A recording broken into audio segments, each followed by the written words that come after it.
श्रीगणेशाय नमः। श्रीनवदुर्गायै नमः। अथ देव्याः कवचम्। ॐ अस्य श्रीचण्डीकवचस्य ब्रह्मा ऋषिः अनुष्टुप् छन्दः चामुण्डा देवता अङ्गन्यासोक्तमातरो बीजं दिग्बन्धदेवास्तत्त्वं श्रीजगदम्बा प्रीत्यर्थे सप्तशती पाठाङ्गत्वेन पाठे विनियोगः। ॐ नमश्चण्डिकायै। मार्कण्डेय उवाच। ॐ यद्गुह्यं परमं लोके सर्वरक्षाकरं नृणां यन्न कस्यचिदाख्यातं तन्मे ब्रूहि पितामह। ब्रह्मोवाच। अस्ति गुह्यतमं विप्र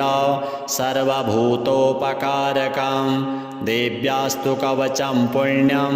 तच्छृणुष्व महामुने। प्रथमं शैलपुत्री च द्वितीयं ब्रह्मचारिणी तृतीयं चन्द्रघण्टेति कूष्माण्डेति चतुर्थकं पञ्चमं स्कन्दमातेति षष्ठं कात्यायनीति च सप्तमं कालरात्रीति महागौरीति चाष्टमं नवमं सिद्धिदात्री च नवदुर्गाः प्रकीर्तिताः। उक्तानेतानि नामानि ब्रह्मणैव महात्मना अग्निना दह्यमानस्तु शत्रुमध्ये गतोरणे विषमे दुर्गमे चैव भयार्ताः शरणं गताः न तेषां जायते किञ्चित् अशुभं रणसङ्कटे नापदं तस्य पश्यामि शोकदुःखभयं नहि। यैस्तु भक्त्या स्मृता नूनं तेषां वृद्धिः प्रजायते। ये त्वां स्मरन्ति देवेशि रक्षसे तान्न संशयः। प्रेतसंस्था तु चामुण्डा वाराही महिषासना ऐन्द्रिगजसमारूढा वैष्णवी गरुडासना माहेश्वरी वृषारूढा कौमारी शिखिवाहना लक्ष्मीः पद्मासना देवी पद्महस्ता हरिप्रिया श्वेतरूपधरा देवी ईश्वरी वृषवाहना ब्राह्मी हंससमारूढा सर्वाभरणभूषिता। इत्येता मातरः सर्वाः सर्वयोगसमन्विताः नानाभरणशोभाढ्या नानारत्नोपशोभिताः दृश्यन्ते रथमारूढा देव्यः क्रोधसमाकुलाः शङ्खं चक्रं गदां शक्तिं हलं च मुशलायुधं खेटकं तोमरं चैव परशुं पाशमेव च कुन्तायुधं त्रिशूलं च सारङ्गमायुधमुत्तमं दैत्यानां देहनाशाय भक्तानां भयाय च धारयन्तायुधानीत्थं देवानां च हिताय वै। नमस्तेस्तु महारौद्रे महाघोरपराक्रमे महाबले महोत्साहे महाभयविनाशिनी त्राहि मां देवि दुष्प्रेक्षे शत्रूणां भयवर्धिनी। प्राच्यां रक्षतु मामेन्द्री आग्नेयाम् अग्निदेवता दक्षिणे वतु वाराही नैऋत्यां खड्गधारिणी प्रतीच्यां वारुणी रक्षेत् वायव्यां मृगवाहिनी उदीच्यां पातु कौमारी ऐशान्यां शूलधारिणी ऊर्ध्वं ब्रह्माणि मे रक्षेत् अधस्ताद् वैष्णवी तथा एवं दश दिशो रक्षेत् चामुण्डा शववाहना। जया मे चाग्रतः पातु विजया पातु पृष्ठतः अजिता वामपार्श्वे तु दक्षिणे चापराजिता। शिखामुद्योतिनी रक्षेत् उमामूर्ध्न्यवस्थिता मालाधरी ललाटे च भ्रुवौ रक्षेद्यशस्विनी त्रिनेत्रा च भ्रुवोर्मध्ये यमघण्टा च नासिके शङ्खिनी चक्षुषोर्मध्ये श्रोत्रयोर्द्वारवासिनी कपोलौ कालिका रक्षेत् कर्णमूले तु शाङ्करी नासिकायां सुगन्धा च उत्तरोष्टे च चर्चिका अधरे चामृतकला जिह्वायां च सरस्वती दन्तान् रक्षतु कौमारी कण्ठदेशे तु चण्डिका घण्टिकां चित्रघण्टा च महामाया च तालुके कामाक्षी चिबुकं रक्षेत् वाचं मे सर्वमङ्गला ग्रीवायां भद्रकाली च पृष्ठवंशे धनुर्धरी नीलग्रीवा बहिः कण्ठे नलिकां नलकूबरी स्कन्धयोः खड्गिनी रक्षेत् बाहुमे वज्रधारिणी हस्तयोर्दण्डिनी रक्षेत् अम्बिका चाङ्गुलीषु च नखाञ्चूलेश्वरी रक्षेत् कुक्षौ रक्षेत् कुलेश्वरी स्तनौ रक्षेन्महादेवी मनः शोकविनाशिनी हृदये ललिता देवी उदरे शूलधारिणी नाभौ च कामिनी रक्षेत् गुह्यं गुह्येश्वरी तथा पूतना कामिका मेढ्रं गुदे महिषवाहिनी कट्यां भगवती रक्षेत् जानुनी विन्ध्यवासिनी जङ्घे महाबला रक्षेत् सर्वकामप्रदायिनी गुल्फयोर्नारसिंही च पादपृष्ठे तु तैजसी पादाङ्गुलीषु श्रीरक्षेत् पादाधस्तलवासिनी नखान्दंष्ट्राकराली च केशाश्चैवोर्ध्वकेशिनी रोमकूपेषु कौबेरी त्वचं वागीश्वरी तथा रक्तमज्जावसामांसान्य स्थितमेदांसि पार्वती अन्त्राणि कालरात्रिश्च पित्तं च मुकुटेश्वरी पद्मावती पद्मकोशे कफे चूर्णामणिस्तथा ज्वालामुखी नखज्वाला मभेद्या सर्वसन्धिषु शुक्रं ब्रह्माणि मे रक्षेत् छायां छत्रेश्वरी तथा अहङ्कारं मनोबुद्धिं रक्षेन्मे धर्मधारिणी प्राणापानौ तथा व्यानम् उदानं च समानकं वज्रहस्ता च मे रक्षेत् प्राणं कल्याणशोभना रसे रूपे च गन्धे च शब्दे स्पर्शे च योगिनी सत्त्वं रजस्तमश्चैव रक्षेन्नारायणी सदा आयुरक्षतु वाराही धर्मं रक्षतु वैष्णवी यशः कीर्तिं च लक्ष्मीं च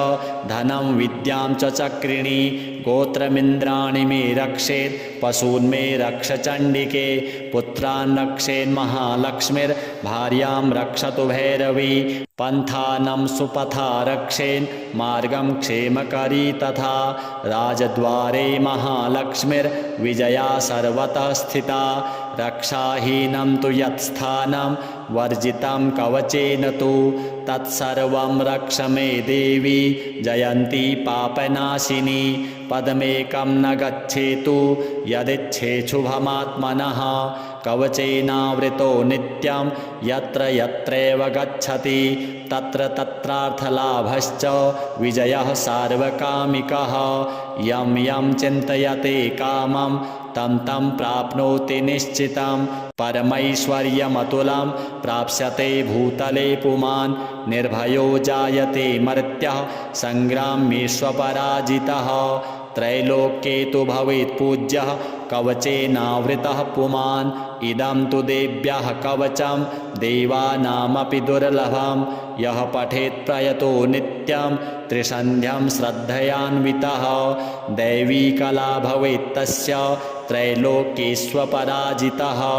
जीवेद्वर्षशतं साग्रम् अपमृत्युविवर्जितः नश्यन्ति व्याधयः सर्वे लूता विस्फोटकादयः स्थावरं जङ्गमं चैव कृत्रिमं चापि यद्विषम् अभिचाराणि सर्वाणि मन्त्रयन्त्राणि भूतले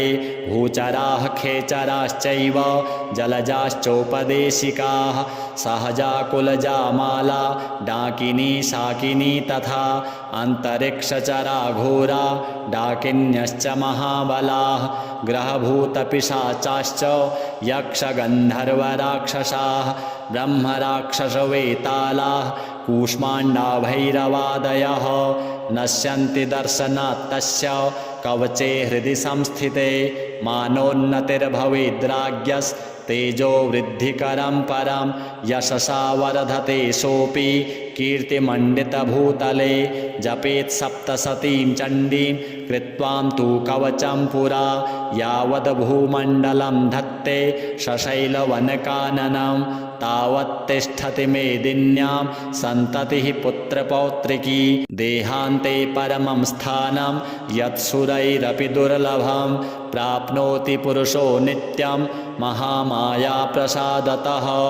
लभते परमं रूपं शिवेन सह मोदते। श्रीजगदम्बार्पणमस्तु। ॐ यद्गुह्यं परमं लोके सर्वरक्षाकरं नृणां यन्न कस्यचिदाख्यातं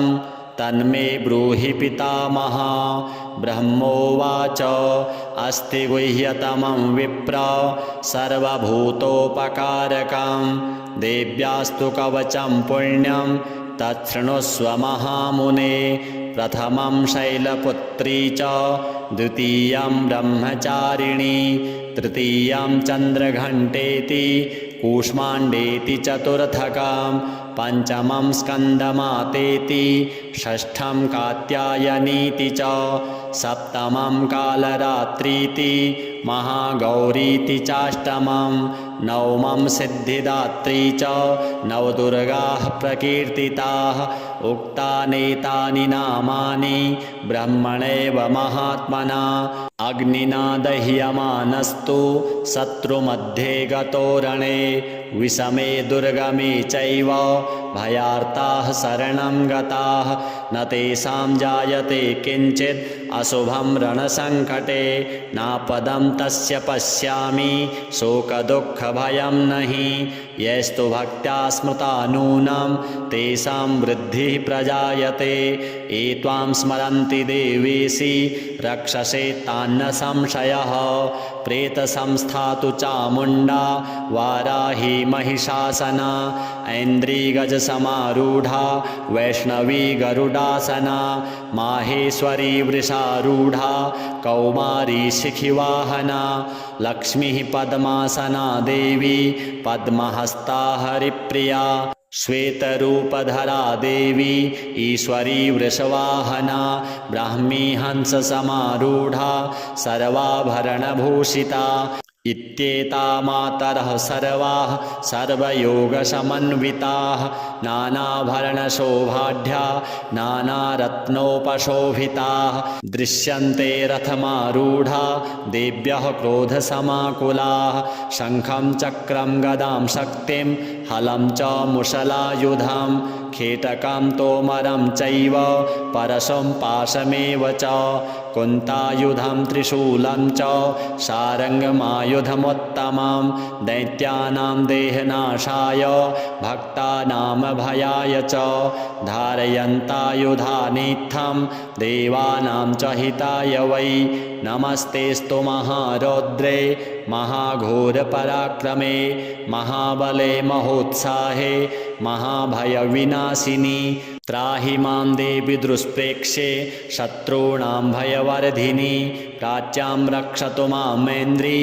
आग्नेयाम् अग्निदेवता दक्षिणे वतु वाराही नैऋत्यां खड्गधारिणी प्रतीच्यां वारुणी रक्षेत् वायव्यां मृगवाहिनी उदीच्यां पातु कौमारी ऐशान्यां शूलधारिणी ऊर्ध्वं ब्रह्माणि मे रक्षेत् अधस्ताद् वैष्णवी तथा एवं दश दिशो रक्षेत् चामुण्डा शववाहना जया मे चाग्रतः पातु विजया पातु पृष्ठतः अजिता वामपार्श्वे तु दक्षिणे चापराजिता शिखामुद्योतिनी रक्षेत् उमामूर्धिन्यवस्थिता मालाधरी ललाटे च भ्रुवौ रक्षेद्यशस्विनी त्रिनेत्रा च भ्रुवोर्मध्ये यमघण्टा च नासिके शङ्खिनी चक्षुषोर्मध्ये श्रोत्रयोर्द्वारवासिनी कपोलौ कालिका रक्षेत् कर्णमूले तु शाङ्करी नासिकायां सुगन्धा च उत्तरोष्टे च चर्चिका अधरे चामृतकला जिह्वायां च सरस्वती दन्तान् रक्षतु कौमारी कण्ठदेशे तु चण्डिका घण्टिकां चित्रघण्टा च महामाया च तालुके कामाक्षी चिबुकं रक्षेत् वाचं मे सर्वमङ्गला ग्रीवायां भद्रकाली च पृष्ठवंशे धनुर्धरी नीलग्रीवा बहिः कण्ठे नलिकां नलकूबरी स्कन्धयोः खड्गिनी रक्षेत् बाहु मे वज्रधारिणी हस्तयोर्दण्डिनी रक्षेत् अम्बिका चाङ्गुलीषु च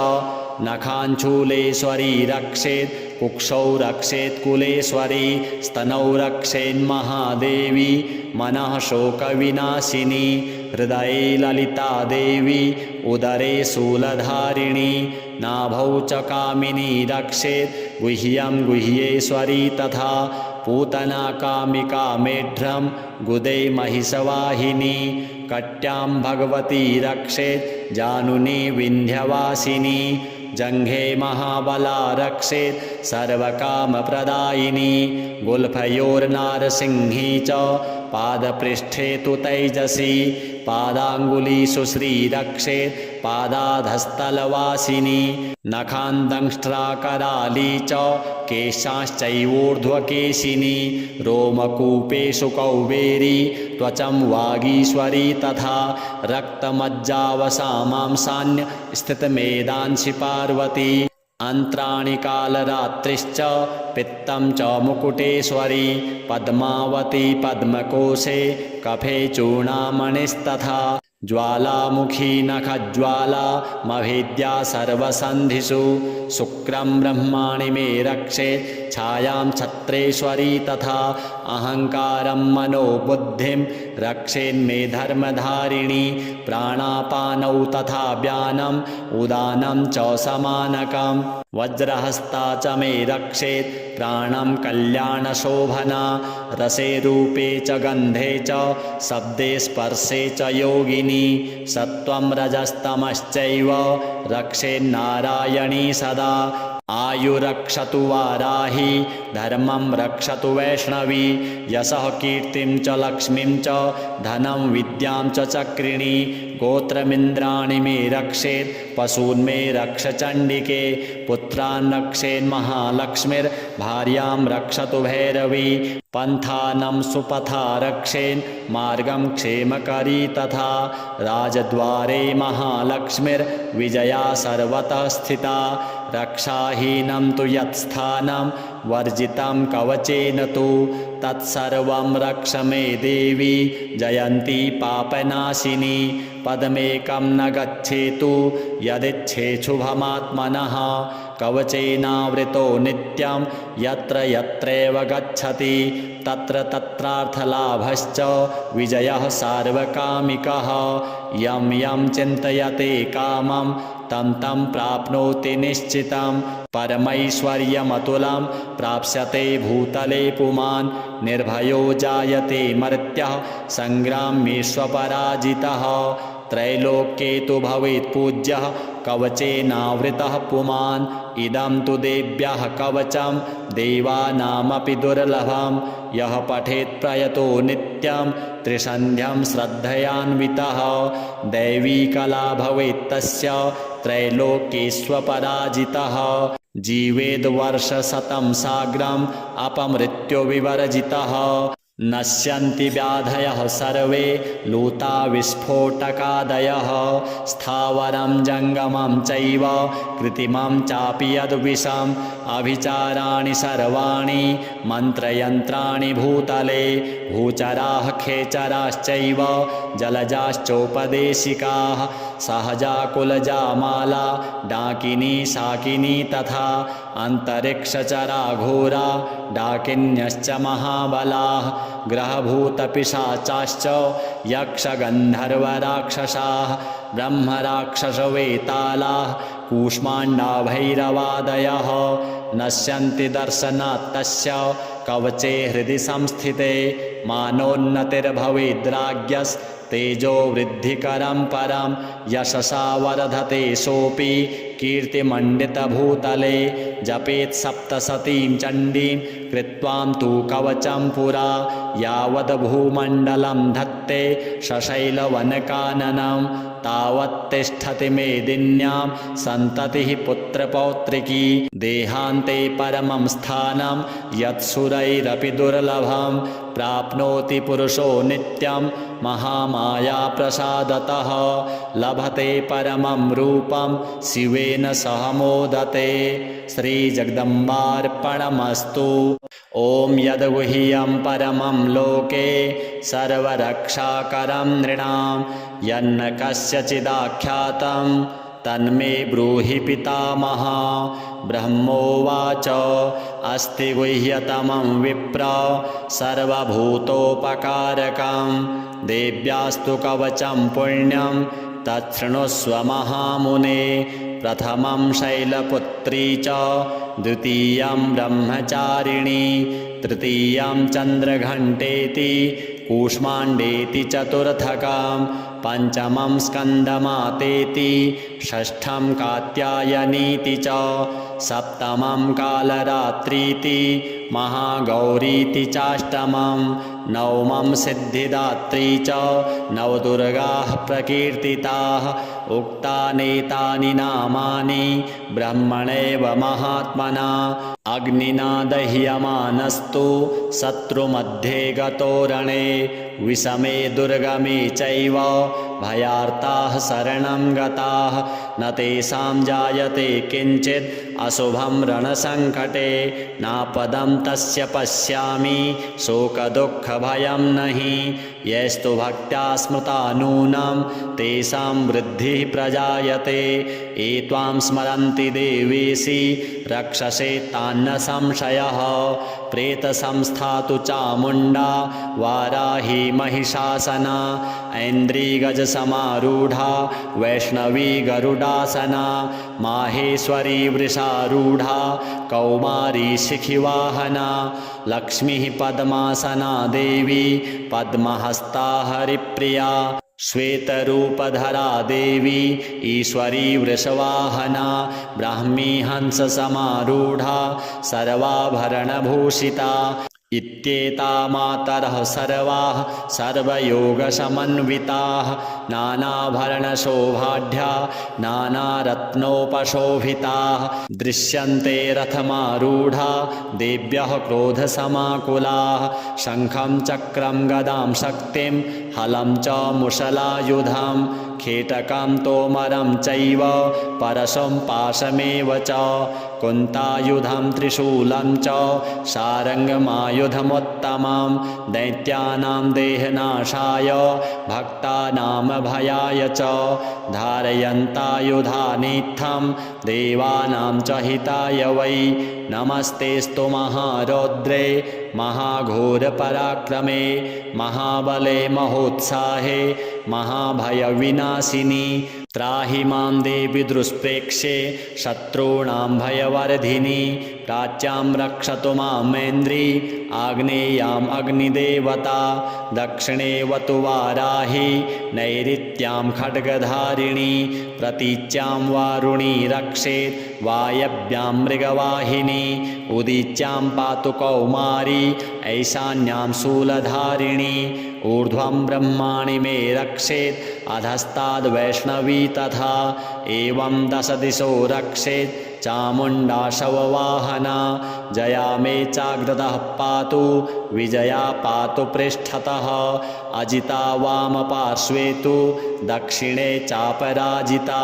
शिखामुद्योतिनी रक्षेत् उमामूर्धिन्यवस्थिता मालाधरी ललाटे च भ्रुवौ रक्षेद्यशस्विनी त्रिनेत्रा च भ्रुवोर्मध्ये यमघण्टा च नासिके शङ्खिनी चक्षुषोर्मध्ये श्रोत्रयोर्द्वारवासिनी कपोलौ कालिका रक्षेत् कर्णमूले तु शाङ्करी नासिकायां सुगन्धा च उत्तरोष्टे च चर्चिका अधरे चामृतकला जिह्वायां च सरस्वती दन्तान् रक्षतु कौमारी कण्ठदेशे तु चण्डिका घण्टिकां चित्रघण्टा च महामाया च तालुके कामाक्षी चिबुकं रक्षेत् वाचं मे सर्वमङ्गला ग्रीवायां भद्रकाली च पृष्ठवंशे धनुर्धरी नीलग्रीवा बहिः कण्ठे नलिकां नलकूबरी स्कन्धयोः खड्गिनी रक्षेत् बाहुमे वज्रधारिणी हस्तयोर्दण्डिनी रक्षेत् अम्बिका चाङ्गुलीषु च नखाञ्चूलेश्वरी रक्षेत् कुक्षौ रक्षेत् कुलेश्वरी स्तनौ रक्षेन्महादेवी मनः शोकविनाशिनी हृदये ललिता देवी उदरे शूलधारिणी नाभौ च कामिनी रक्षेत् गुह्यं गुह्येश्वरी तथा पूतना कामिका मेढ्रं गुदे महिषवाहिनी कट्यां भगवती रक्षेत् जानुनी विन्ध्यवासिनी जङ्घे महाबला रक्षेत् सर्वकामप्रदायिनी गुल्फयोर्नारसिंही च पादपृष्ठे तु तैजसी पादाङ्गुलीषु श्रीरक्षेत् पादाधस्तलवासिनी नखान्दंष्ट्राकराली च केशाश्चैवोर्ध्वकेशिनी रोमकूपेषु कौबेरी त्वचं वागीश्वरी तथा रक्तमज्जावसामांसान्य स्थितमेदांसि पार्वती अन्त्राणि कालरात्रिश्च पित्तं च मुकुटेश्वरी पद्मावती पद्मकोशे कफे चूर्णामणिस्तथा ज्वालामुखी नखज्वाला मभेद्या सर्वसन्धिषु शुक्रं ब्रह्माणि मे रक्षेत् छायां छत्रेश्वरी तथा अहङ्कारं मनोबुद्धिं रक्षेन्मे धर्मधारिणी प्राणापानौ तथा व्यानम् उदानं च समानकम् वज्रहस्ता च मे रक्षेत् प्राणं कल्याणशोभना रसे रूपे च गन्धे च शब्दे स्पर्शे च योगिनी सत्त्वं रजस्तमश्चैव रक्षेन्नारायणी सदा आयुरक्षतु वाराही धर्मं रक्षतु वैष्णवी यशः कीर्तिं च लक्ष्मीं च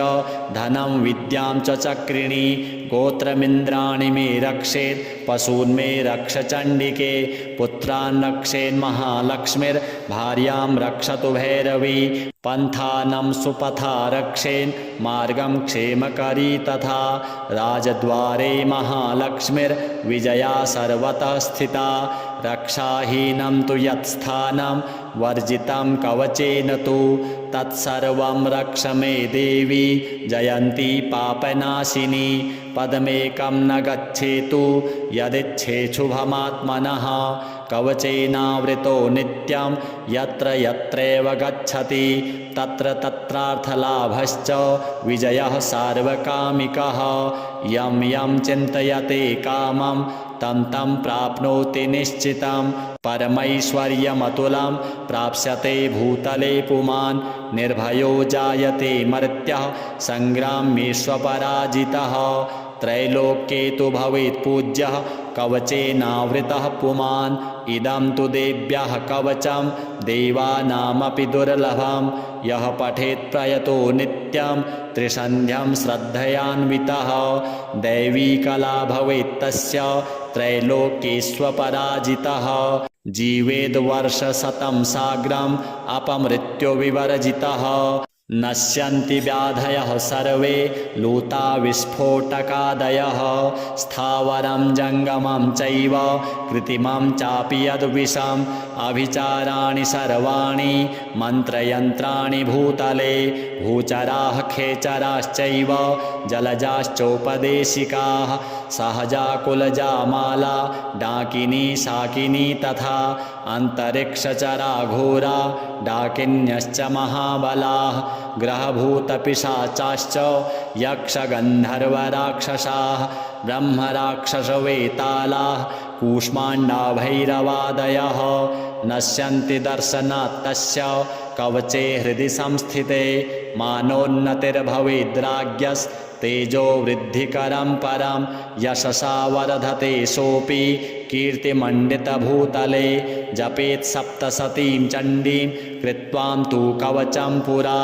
यावद् भूमण्डलं धत्ते सशैलवनकाननं तावत् तिष्ठति मेदिन्यां सन्ततिः पुत्रपौत्रिकी देहान्ते परमं स्थानं यत्सुर सुरैरपि दुर्लभं प्राप्नोति पुरुषो नित्यं महामाया प्रसादतः लभते परमं रूपं शिवेन सह मोदते। श्रीजगदम्बार्पणमस्तु।